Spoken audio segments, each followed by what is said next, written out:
Assalomu alaykum futbol muxlislari. Bugun sizlar bilan futbol olamidagi eng so'nggi yangiliklar bilan tanishib chiqamiz.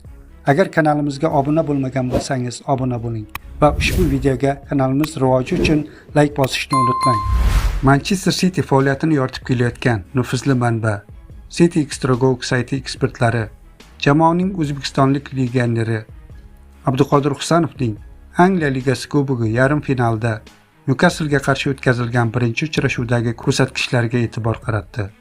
Uchrashuvda Husanov quyidagi ko'rsatkichlarni qayd etgan: 76 ta to'pga teginish, 58 ta aniq uzatma, uzatmalar aniqligi 94%, 6 ta tozalash, himoyada to'pni uzoqlashtirish, 4 ta to'p tortib olish, patkat, 4 ta to'pni qaytarib olish, yerdagi yakka-mekka kurashlarda 4 ta g'alaba, 4 ta aniq uzoq masofaga uzatma, 2 ta bosh bilan to'pni qaytarish, havodagi yakka-mekka kurashlarda 1 ta g'alaba, 1 ta hal qiluvchi oxirgi himoyachi sifatida amalga oshirilgan to'p olish. Abduqodirning bu ko'rsatkichlari saytning ijtimoiy tarmoqlardagi sahifalarda muxlislar tomonidan keng muhokama qilinmoqda. Bu ko'rsatkichlardan so'ng ijtimoiy tarmoqlar portladi. Mana chet ellik muxlislarning fikrlari. Fikas Taboka: Agar Husanovga doimiy o'yin amaliyoti berilsa, yaqin kelajakda Serxio Ramos darajasidan ham o'tadi.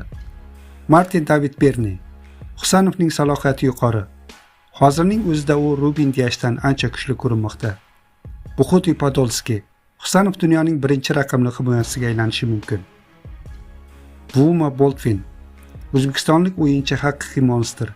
Uning foydali ish koeffitsiyenti aql bovar qilmas darajada yuqori. Ko'rib turganingizdek, Abduqodir nafaqat O'zbekiston, balki jahon futbolida o'z so'zini ayta boshladi. Gvardiola qo'l ostida mana shunday ishonchli o'yin ko'rsatish har kimga ham nasib etavermaydi. Aziz vatandoshlar, keling, Abduqodirni qo'llab-quvvatlaylik. Bizning yigitlar eng kuchli ligalarda ham yetakchi bo'la olishini u isbotlamoqda. Husanov O'zbekiston faxri. Senga omad yor bo'lsin, Abduqodir.